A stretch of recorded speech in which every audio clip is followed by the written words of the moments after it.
Selamat pagi saudara, seperti biasa kami akan membuka hari Anda dengan sejumlah laporan menarik dari Sumatera Selatan dan daerah lain di Sumatera bagian selatan. Selain berita utama tadi, masih ada informasi menarik lainnya yang akan kami sampaikan. Bersama saya Rizka Silviana, inilah Kompas Pagi selengkapnya di Kompas TV, independen, terpercaya.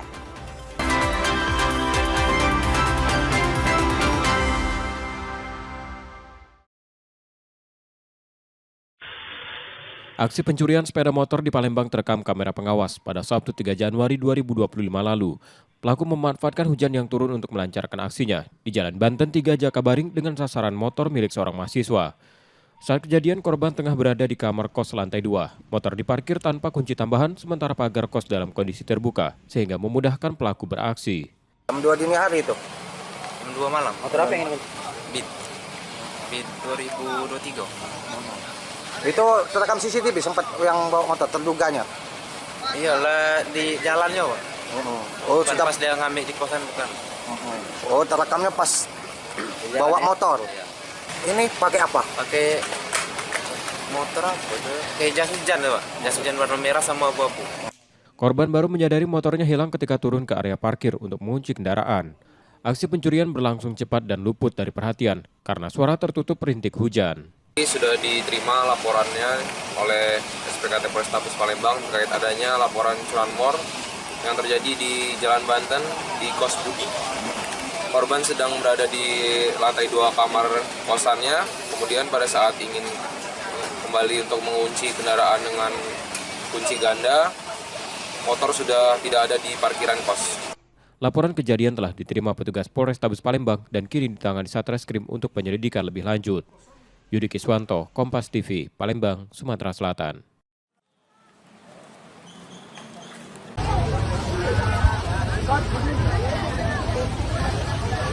Sebuah bengkel di Jalan Payo Durian 3 Sako Palembang dilalap api. Kebakaran terjadi cepat hingga menghanguskan seluruh bangunan dan memicu kepanikan warga. Warga sempat berupaya memadamkan api dengan peralatan seadanya sebelum 5 unit mobil pemadam kebakaran tiba di lokasi. Petugas berjibaku menjinakkan kobaran api yang terus membesar. Kebakaran diduga dipicu arus pendek listrik pada mesin blower saat aktivitas pengecatan mobil berlangsung. Percikan api kemudian menyambar material mudah terbakar dan membuat api sulit dikendalikan. Api berhasil dipadamkan setelah sekitar 1 jam. Tidak ada korban dalam peristiwa ini, namun 3 mobil mewah dan 1 motor hangus terbakar. Kronologisnya bahwa dalam kegiatan bengkel ini itu asal apinya dari blower untuk pembuangan angin. Nah, itu ada karyawannya mengerjakan lagi ngecek mobil, tiba-tiba ada percikan api. Keterangan dari yang punya bengkel. Terus kami datang ke TKP, dibantu oleh damkar, dibantu oleh masyarakat, sehingga api cepat dipadamkan. Korban nggak ada, korban jiwa nggak ada. Kerugian material belum kita bisa taksir, tetapi di hati TKP ini ada berapa unit mobil yang ikut terbakar dan 1 unit motor. Polisi sudah melakukan olah tempat kejadian perkara dengan mengumpulkan sejumlah barang bukti untuk memastikan penyebab pasti kebakaran. Reski Oktora, Muklas Diferensial, Kompas TV, Palembang, Sumatera Selatan.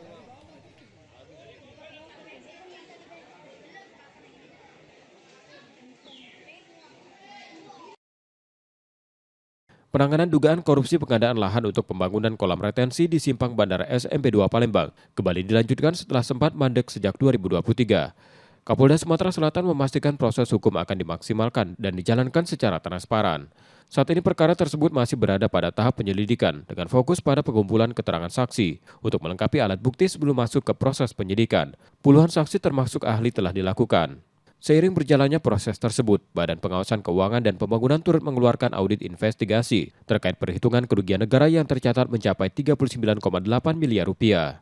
Itu masalah kolam retensi bandara. Ini kan menjadi perhatian publik dan juga sudah pernah dilakukan perhitungan kerugian negara oleh BPKP. Nah, tentu ini penyidik dan saya pastikan sedang di dalam proses untuk melengkapi keterangan-keterangan, karena tentu kita tidak ingin pada saat meningkatkan status penanganan perkara ini ke sidik, tetapi kemudian nanti jangan sampai ada keterangan yang belum lengkap, di mana kita harus kembali mundur gitu. Saya sendiri sudah memastikan kepada jajaran Krimsus untuk setiap kasus-kasus tipikor ini mendapat atensi khusus, apalagi yang menimbulkan polemik.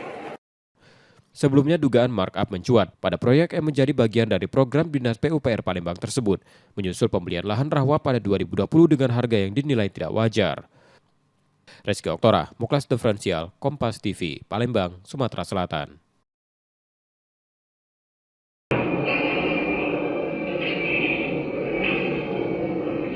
Rekaman kamera pengawas memperlihatkan dua pelaku pencurian motor mondar-mandir mengamati situasi sebelum beraksi. Salah seorang pelaku kemudian masuk ke teras rumah warga dan membawa kabur motor yang terparkir. Aksi pencurian ini terjadi di Jalan Takwa Mata Merah, Kaledoni, Palembang pada Desember 2025 dan sempat ramai diperbincangkan di media sosial. Ironisnya pemilik motor diketahui telah 2 kali menjadi korban pencurian, namun laporan yang dibuat sejak 2023 belum membuahkan hasil. Saat kejadian, pemilik sempat memantau pergerakan pelaku melalui CCTV, namun tidak menyadari motornya telah dibawa kabur dan baru mengetahuinya keesokan hari. Pertama tuh dia keliling dulu, caknya kalau dijenguk CCTV, kelang semenit, dia ke situ, sudah dia ke situ lagi, baru dia masuk. Kawannya nunggu di situ di ujung. Itu dipatahin stangnya tuh kemana? Iya, dipatahin, dia berpegangan kan di sini kan, dipatahin. Ini kejadian keberapa kali, Bu? Yang kedua kali. Kedua kali. Iya. Kemarin beberapa tahun yang lalu sempat jadi korban juga. NMAX kemarin di tahun 2023. Semoga ditindak lah Pak, karena meresahkan. Karena iyalah, ya namanya kita, aduh, gak bisa ngomongnya lah Pak. Patah kaki, hilang anak pegawai, gak cik motor kan.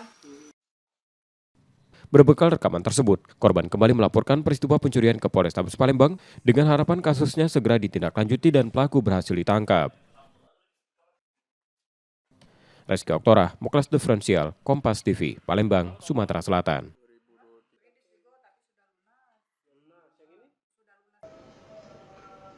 Rekaman kamera pengawas memperlihatkan seorang pelaku mencuri sepeda motor warga di Sako, Palembang. Pelaku beraksi seorang diri saat subuh dengan masuk ke halaman rumah korban melalui pagar yang terkunci, lalu membawa kabur motor.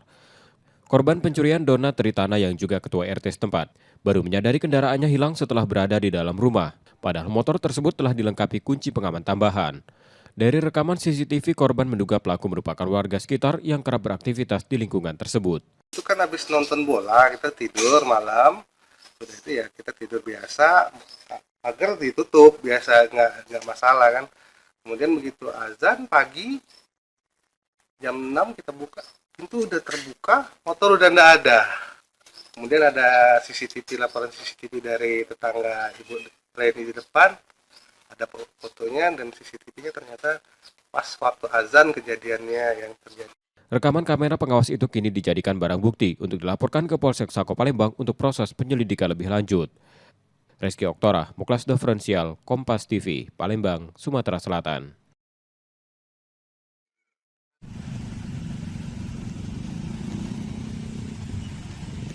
Antrean panjang kendaraan roda 2 tampak mengular menuju kawasan wisata Jakabaring, Palembang.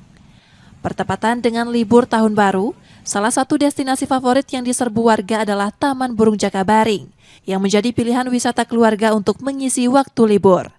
Di kawasan wisata ini, pengunjung dapat menyaksikan ratusan satwa, termasuk sekitar 200 jenis burung seperti makau, kakatua galah, emu, pangau, jalak, lovebird, hingga merpati.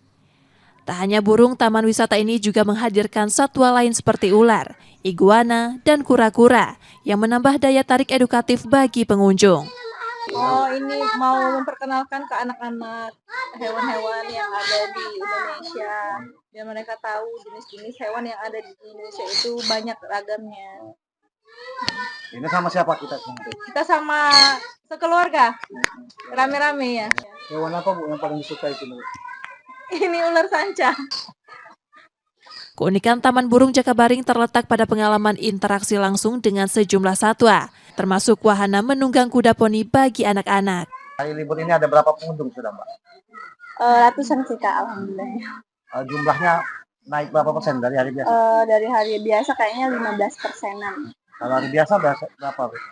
Di hari biasa di bawah 100-an. Di bawah 100. Untuk tiket sendiri ada kenaikan di tahun baru? Enggak, tetap sama. Kita juga ada diskon Kak. Kan satu orangnya 50.000. Kalau follow Instagram sama TikTok kita diskon 10% jadi satu orang paling. Selama libur Natal dan Tahun Baru, pengelola mencatat jumlah kunjungan meningkat sekitar 25% dibanding hari biasa. Dengan wisatawan tidak hanya berasal dari Palembang, tetapi juga berasal dari berbagai daerah termasuk Pulau Jawa. Yudi Kiswanto, Kompas TV, Palembang, Sumatera Selatan.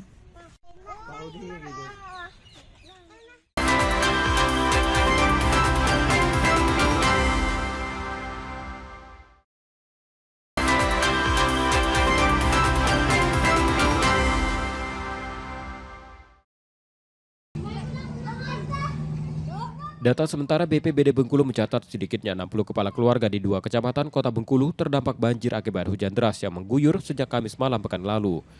Genangan air di permukiman warga bervariasi dengan ketinggian mencapai 80 cm hingga 1 meter di sejumlah titik.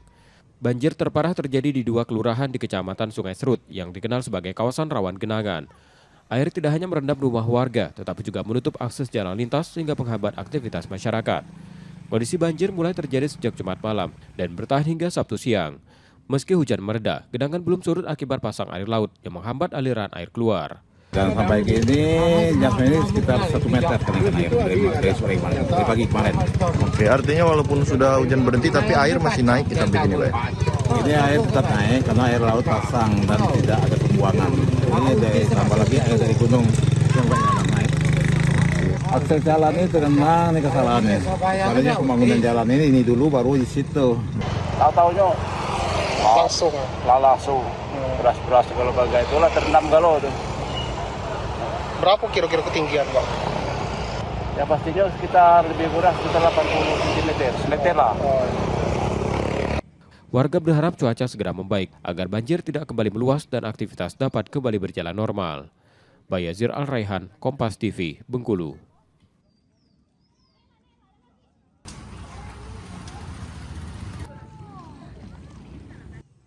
Hujan deras yang mengguyur kota Bengkulu sejak Kamis hingga Jumat malam pekan lalu mengakibatkan akses jalan lintas Barat Sumatera di Kelurahan Rawa Makmur ditutup sementara. Genangan air setinggi hingga 50 cm membuat ruas jalan tersebut tak dapat dilalui kendaraan. Sejumlah kendaraan yang melintas dilaporkan mogok sejak Jumat malam akibat tingginya genangan. Kondisi ini membuat arus lalu lintas di jalur utama tersebut lumpuh. Selain merendam jalan lintas, banjir juga menggenangi puluhan rumah warga di 2 kecamatan. Ketinggian air bervariasi, mulai dari 50 cm hingga mencapai 1 meter di sejumlah titik. Dari sore kemarin? Ya, parah-parahnya kan dari semalam. Malam jam 11 yang parahnya. 11 sampai pagi ini masih terus naik, Pak? Ya ini masih terus naik airnya, boynya. Sampai tinggian berapa, Pak? Ini udah selutut kita di sini kan.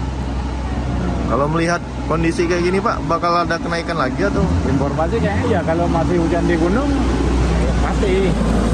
Jadi kemungkinan dari gunung belum habis nyampai. Oh, artinya ini kiriman, Pak ya? Iya, kiriman. Kalau air hujan kan cuma sebentar aja dia boy ini kan. Air mulai naik sejak Jumat malam dan bertahan hingga Sabtu pagi, meski hujan telah mereda. Banjir belum sepenuhnya surut akibat kiriman air dari Bengkulu Tengah serta pasang air laut. Sampaikan kami dari Polsek Muara Bangka Hulu melakukan penutupan jalan yang melintasi Jalan Kalimantan Rawa Makmur dikarenakan debit air agak meningkat sehingga sulit dilalui oleh kendaraan, terutama kendaraan bermotor karena sudah banyak yang melewati, akhirnya motornya macet. Jadi jalan kita alihkan ke Jalan Kuala Bengkulu Street.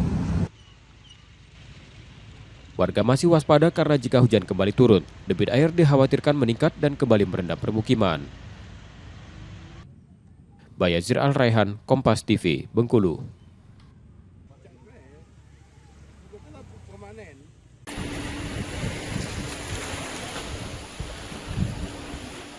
Seorang nelayan asal desa Tembaran Bangka ditemukan meninggal dunia setelah dilaporkan hilang selama 2 hari di perairan Bangka Tengah. Korban sebelumnya berangkat melaut bersama 2 rekannya pada Rabu pekan lalu menggunakan kapal nelayan. Setibanya di lokasi penangkapan ikan di sekitar Pulau Panjang, cuaca ekstrim melanda. Hantaman gelombang tinggi disertai angin kencang menyebabkan kapal yang mereka gunakan karam dan tenggelam. 2 rekan korban berhasil bertahan dan dievakuasi setelah tim SAR gabungan tiba di lokasi kejadian, sementara korban dinyatakan hilang dan diduga terseret arus laut. Setelah dilakukan pencarian selama 2 hari, jasad korban ditemukan nelayan lain terdampar di pesisir Pulau Semujur, Bangka Tengah. Pada pagi ini, tim SAR gabungan telah berhasil mengevakuasi seorang nelayan yang menjadi korban kecelakaan kapal di perairan Pulau Panjang, Kabupaten Bangka Tengah. Korban ditemukan oleh nelayan di pesisir Pulau Semujur dalam kondisi meninggal dunia sekitar 3 nautical mile laut dari LKP pada 31 Desember lalu. Peristiwa ini menjadi peringatan untuk warga pesisir agar selalu memperhatikan kondisi cuaca sebelum melaut serta mengutamakan keselamatan dengan melengkapi diri menggunakan alat keselamatan saat beraktivitas di laut. Nanda Ardiansyah, Kompas TV, Bangka Tengah, Bangka Belitung.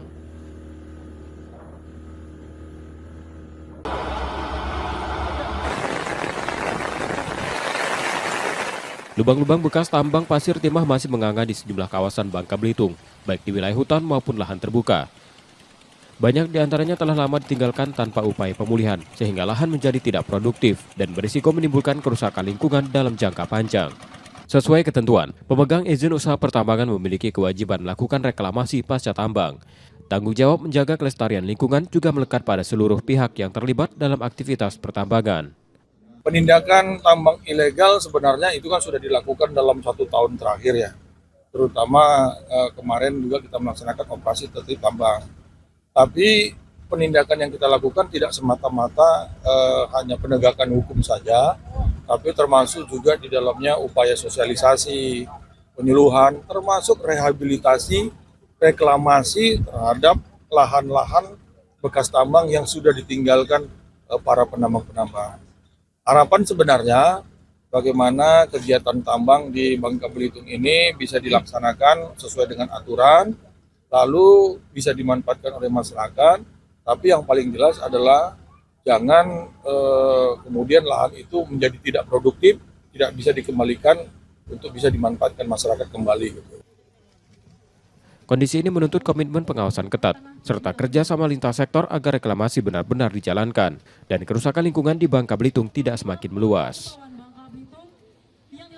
Nanda Ardiansyah, Kompas TV, Pangkal Pinang, Bangka Belitung.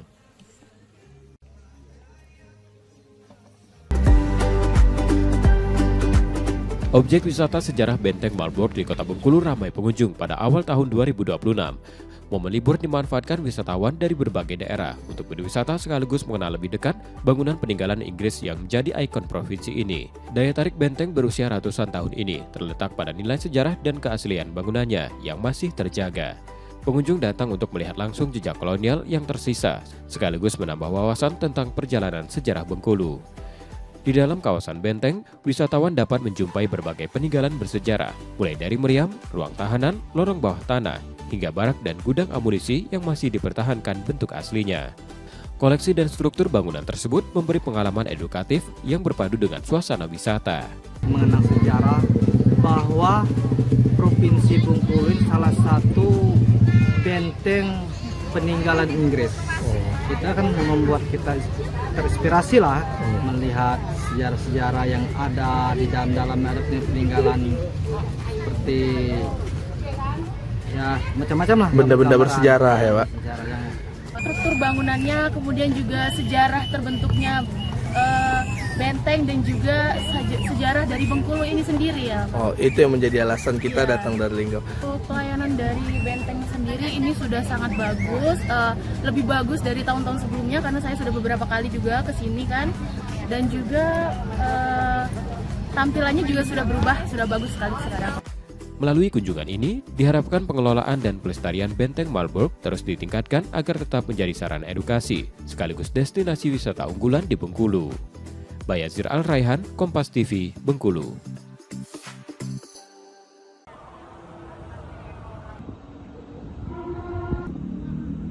Tim intelijen Kejaksaan Tinggi Jambi menangkap pria yang diduga jaksa gadungan. setelah mengaku sebagai pegawai Kejati Jambi.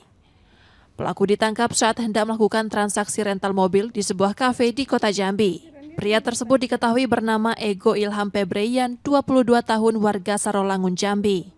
Aksinya terungkap ketika ia mencoba meyakinkan pihak rental mobil dengan menunjukkan kartu identitas Kejaksaan Tinggi Kalimantan Selatan dan mengaku baru pindah tugas ke Kejati Jambi. Petugas kemudian menangkap pelaku beserta sejumlah barang bukti berupa pakaian dinas harian, atribut, dan tanda kepangkatan jaksa. Dari pengakuannya, pelaku telah berpura-pura menjadi jaksa sejak 2024 lalu dengan alasan merasa malu pada keluarga setelah gagal mengikuti tes. Motivasinya bahwa pertama dia pernah mengikuti tes kejaksaan. Tes kejaksaan sekitar setahun yang lalu, 2024, atas motivasi itu sehingga mereka mengganti identitasnya sebagai jaksa dan telah memberitahukan kepada keluarganya bahwa dia sebagai jaksa. Sehingga tadi malam itu dia akan merental mobil dan mengaku sebagai jaksa. Mengaku sebagai jaksa yang mau ke Sarolangun seperti itu. Kami masih mendalami motif-motif tersebut apakah dilakukan penipuan sebelumnya, sehingga saat ini kami telah menyerahkan oknum yang bersangkutan ke Polresta Jambi untuk dilakukan proses selanjutnya.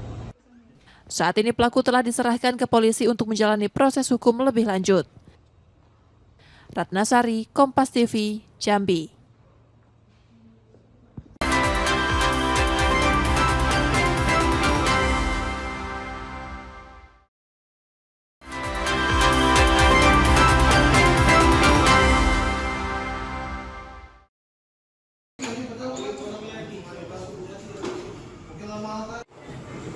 Seorang siswi SMA di Palembang, ZS, menempuh jalur hukum setelah diduga menjadi korban penganiayaan temannya. Didampingi keluarga, korban melaporkan peristiwa tersebut ke Polrestabes Palembang. Peristiwa dugaan penganiayaan itu terjadi di kamar kos korban di Kemuning pada Rabu 31 Desember 2025 siang. Kejadian bermula saat terlapor menginap di kos korban dan meminjam sepeda motor dengan alasan pergi ke minimarket. Korban yang mengira hanya sebentar meminjamkan kendaraannya, namun terlapor baru kembali sekitar 5 jam kemudian. Keterlambatan itu memicu cekcok mulut yang berujung pada dugaan penganiayaan. Akibat kejadian tersebut, korban mengalami luka di wajah serta mengeluhkan nyeri di dada. Awalnya minjem motor jam 5 subuh, terus gak balik lagi. Dikabarin lah jam 7, jam 8, sampai jam 10. Pas jam 10 ini tadi, si korban ini nanya terus, kapan baliknya kapan. Tapi dia ngelak terus. Pas tiba-tiba jam 11-an dia ngantar ke rumah. Pas si pelaku nganter ke rumah korban tadi, langsung ada cekcok, lukanya di telinga, kepala, sama di terjangnya. Laporan korban telah diterima petugas dan selanjutnya akan ditindaklanjuti Unit Perlindungan Perempuan dan Anak Polrestabes Palembang. Yudi Kiswanto, Kompas TV, Palembang, Sumatera Selatan.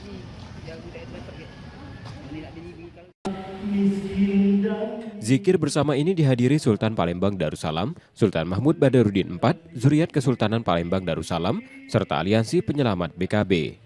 Zikir digelar untuk ikhtiar menjaga kelestarian Benteng Kuta Besak, sekaligus mendorong pengembalian fungsinya sebagai cagar budaya nasional yang terbuka dan bermanfaat bagi masyarakat.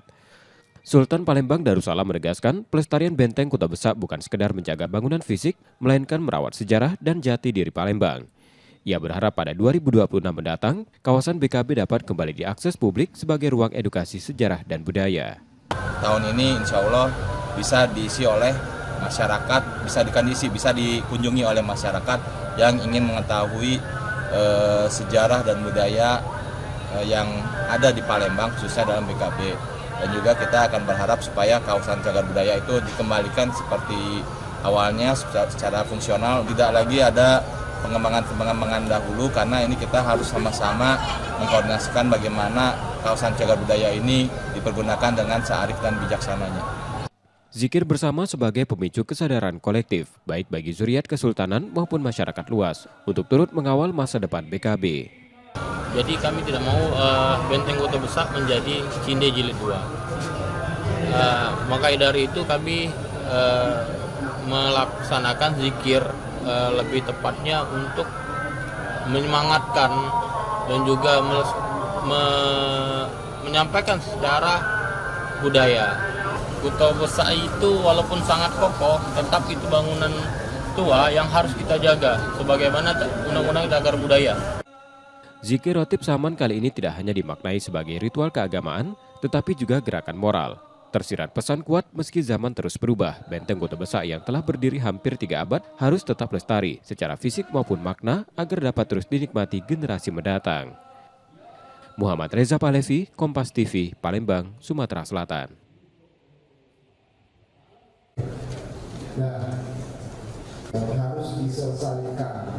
Menyambut Tahun Baru 2026, pemerintah Kota Palembang menggelar evaluasi akhir tahun pada kinerja Wali Kota dan Wakil Wali Kota Palembang. Meski tingkat kepuasan masyarakat tercatat cukup tinggi, sejumlah sektor tetap menjadi perhatian, mulai dari pendidikan hingga peningkatan pendapatan asli daerah. Seluruh kepala OPD, kepala bagian, camat, dan lurah diminta terlibat aktif serta terlihat nyata dalam upaya perbaikan kinerja. Dalam momentum evaluasi tersebut, Pemkor Palembang juga membagikan kain kafan pada jajaran pejabat. Pemberian ini dimaknai sebagai simbol pengingat akan keterbatasan hidup, sekaligus ajakan agar setiap amanah jabatan dijalankan dengan penuh tanggung jawab dan integritas. Tentunya pemberian kain kafan ini untuk pengingat buat kita semua, khususnya para pegawai negeri sipil. Kita semua akan kembali ke sana, maka ini akan menjadi pengingat kita, tolong jalankan amanah ini sebaik-baiknya, di samping amanah yang sudah diberikan warga Palembang buat kami berdua dan buat seluruh pejabat pemerintah kota dan juga para ASN dan juga para pegawai negeri sipil. Pemkot Palembang menegaskan pengadaan kain kafan tersebut tidak bersumber dari APBD, melainkan menggunakan dana operasional Wali Kota dan Wakil Wali Kota. Nur Muhammad, Kompas TV, Palembang, Sumatera Selatan.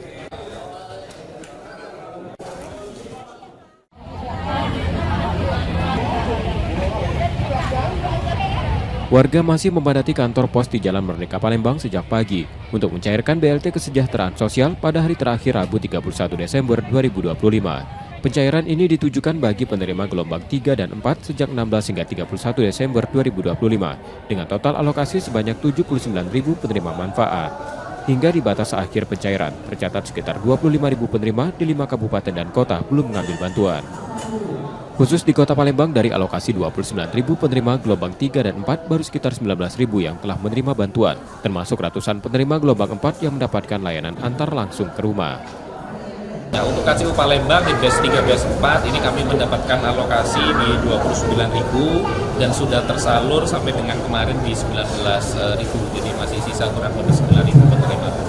Selama 2 hari terakhir ini cukup melonjak drastis karena memang ada batch terakhir di batch 4 yang baru masuk di hari Senin kemarin kami melakukan pembayaran, dan jika sampai dengan hari ini, sore ini, atau nanti sampai petang malam hari, jika sudah tidak ada warga yang melakukan pengambilan, maka dana akan dilakukan pengembalian dari kantor pusat. Untuk terkait penambahan waktu, belum ada informasi dan ini. PT Pos Indonesia menegaskan setelah 31 Desember 2025, pencairan BLT Kesra tidak lagi dilayani. Seluruh dana yang tidak diambil hingga batas waktu akan dikembalikan ke kantor pusat sebagaimana realisasi pada gelombang sebelumnya yang tidak terserap sepenuhnya. Muhammad Reza Pahlevi, Kompas TV, Palembang, Sumatera Selatan.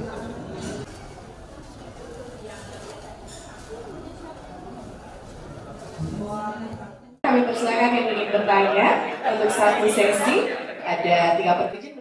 Catatan tahunan Polda Sumsel menunjukkan angka kecelakaan lalu lintas sepanjang 2025 mengalami peningkatan sebesar 6,17% dibanding tahun sebelumnya.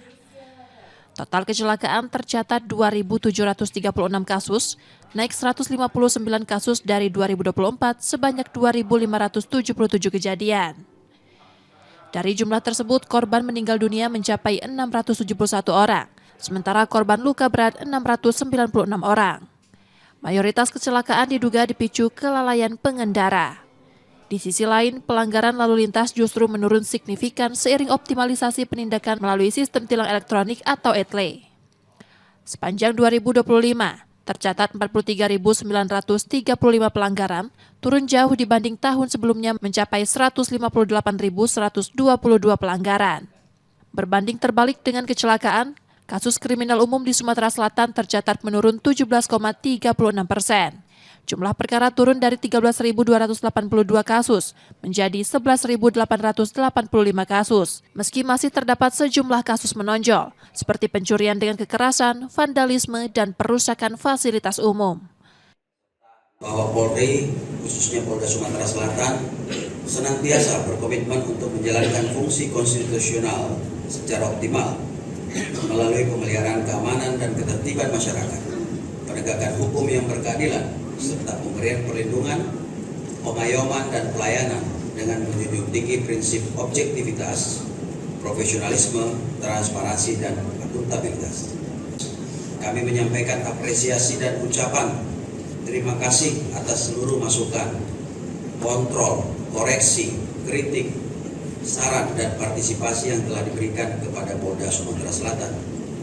Kami meyakini bahwa hal tersebut merupakan bagian dari perhatian, kepedulian, serta tanggung jawab bersama untuk menjadikan Polri, khususnya Polda Sumsel, semakin baik. Laporan tahunan ini menjadi bahan evaluasi seluruh satuan kerja, serta memastikan penanganan hukum dan pemeliharaan keamanan terus berjalan optimal, terutama di wilayah rawan. Reski Oktora, Muklas Diferensial, Kompas TV, Palembang, Sumatera Selatan.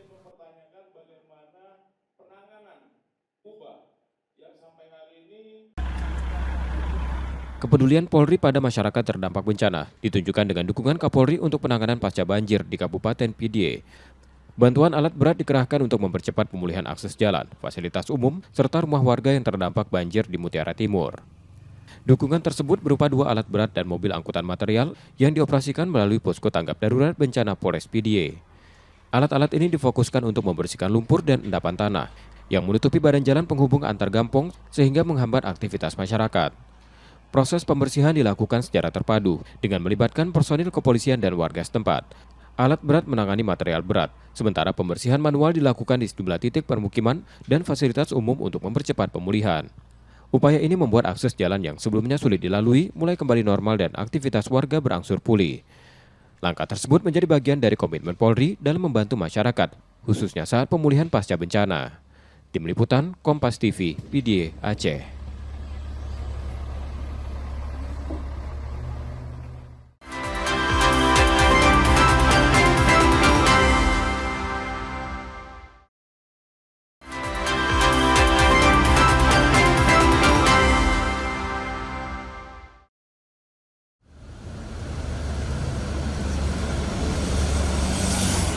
Dari data terkini, terdapat 60 perusahaan tambang pemegang IUP dan PKP2B yang beroperasi di Sumatera Selatan. Dari jumlah tersebut, 22 perusahaan masih memanfaatkan jalan umum untuk aktivitas angkutan batubara, yang kerap memicu kemacetan dan pencemaran udara di wilayah terdampak. Untuk menekan dampak, pemerintah Provinsi Sumatera Selatan menetapkan larangan angkutan batubara melintasi jalan umum mulai 1 Januari 2026.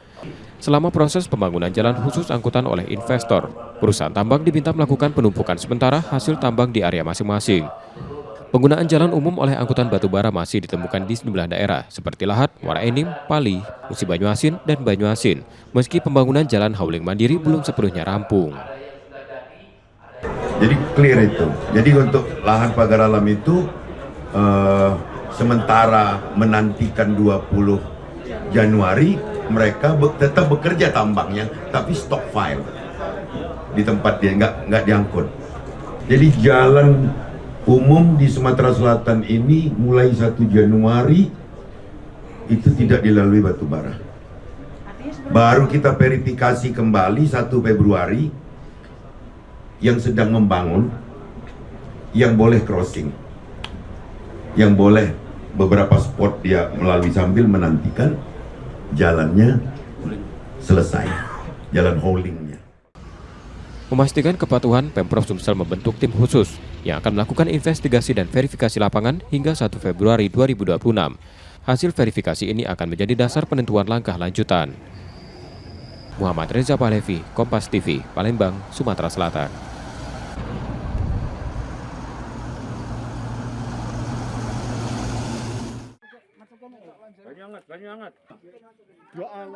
Warga Dusun Sriwidodo, Kampung Wonoharjo, Sumberrejo, Tanggamus, Lampung menemukan seorang bayi perempuan di lubang bekas septic tank pada Senin malam lalu. Bayi pertama kali ditemukan setelah seorang warga mendengar suara rintihan dari belakang rumahnya. Karena curiga, warga menelusuri sumber suara dan mendapati bayi berada di dalam lubang gelap bekas septic tank. Warga bersama polisi mengevakuasi bayi untuk mendapatkan perawatan. Dari pemeriksaan awal, bayi mengalami luka memar di bagian lutut kiri dan kanan serta pada bagian hidung. Baru saya cariin, ngatain bener. Saya kira itu pertama ini boneka. Kaki itu kayak boneka Barbie. Habis itu kan dia buang kotoran itu anak itu. Baru itu tahu saya ini itu bayi, baru saya minta tolong sama warga sini. Jadi abang yang turun ke bawah? Saya. Kejadian jam berapa tuh bang? Abang ke sekitar jam 11:30 itu ketahuannya itu. Polisi sudah melakukan olah tempat kejadian perkara dan menyita barang bukti, selembar kain sarung yang digunakan untuk membungkus bayi. Kita temukan dalam keadaan masih hidup, berjenis kelamin perempuan, diperkirakan umur bayi lebih dari 2 jam. Kemudian bayi tersebut sementara ini kami titipkan di Bidan Desa untuk dilakukan perawatan dan pemulihan. Hingga kini penyelidikan masih dilakukan untuk mengungkap identitas orang tua bayi serta motif dugaan penelantaran. Rian F. Wirantara, Kompas TV, Tanggamus, Lampung.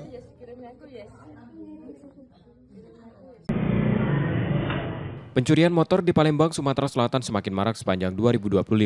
Data kepolisian mencatat 1.676 kasus curanmor, meningkat 25% dibandingkan 2024 yang berjumlah 1.070 kasus. Namun kinerja pengungkapan perkara menunjukkan peningkatan. Sepanjang 2025, polisi mengungkap 347 kasus curanmor, naik dibandingkan tahun sebelumnya yang hanya 124 kasus. Lonjakan kasus ini menjadi tantangan Polrestabes Palembang untuk menekan angka curanmor pada 2026. Kepolisian akan meningkatkan patroli dan menyiagakan tim khusus di sejumlah titik rawan, disertai imbauan agar warga menambah pengamanan kendaraan. Di tahun 2025, kami melaksanakan penyelesaian ungkap kasus 469 kasus, untuk kasus curang 117 kasus curas, 347 kasus curanmor, 139 kasus anira, 198 kasus pengeroyokan, 12 kasus pembunuhan, 45 kasus ungkap kasus penipuan dan 196 ungkap kasus penggelapan. Di sisi lain, sejumlah tindak pidana lain justru mengalami penurunan. Kasus pencurian dengan kekerasan, penipuan, dan penganiayaan berat menurun dibandingkan tahun sebelumnya. Yudi Kiswanto, Kompas TV, Palembang, Sumatera Selatan. Kabur berapa lama? Pelarian AA berakhir di ujung tindakan tegas petugas. Pria ini diringkus di kediamannya Jalan Budi Mulia, Pangkal Pinang, setelah sempat berupaya melawan dan melarikan diri saat akan ditangkap polisi. Penangkapan residivis kasus pelecehan tahun 2014 ini merupakan laporan orang tua korban. Dalam menjalankan aksinya, AA diketahui mengincar 5 anak di bawah umur sebagai sasaran. Berdasarkan hasil pemeriksaan, 3 anak menjadi korban sementara 2 lainnya selamat dari rencana jahat tersebut. Terima laporan bahwa telah terjadi kasus pencabulan anak di bawah umur yang korbannya disabilitas, anak umur 9 tahun. Belajar dari situ kami melakukan olah TKP dan menganalisa dan didapat dengan bukti-bukti yang minim terhadap identitas pelaku. Yang bersangkutan itu korban itu saat itu sedang main bersama temannya di sore hari, kemudian datang orang tak dikenal membawa anak korban yang disabilitas dengan iming-iming mencari kucing yang hilang. Saat itu orang tuanya disampaikan oleh temannya dan mencarilah anak korban. Saat ditemukan, anak korban pulang dengan keadaan sudah berdarah. Kini AA harus kembali mempertanggungjawabkan perbuatannya di penjara. Ia terancam hukuman maksimal 15 tahun penjara. Nanda Ardiansyah, Kompas TV, Pangkal Pinang, Bangka Belitung.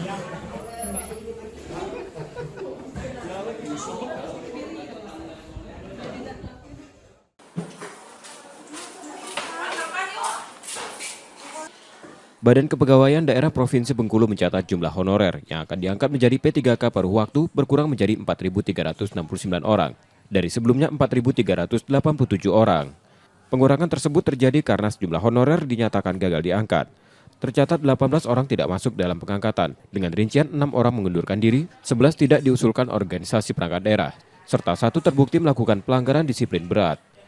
Pelantikan P3K pada waktu dijadwalkan menjelang Tahun Baru 2026, sekaligus dirangkai dengan syukuran menyambut Tahun Baru.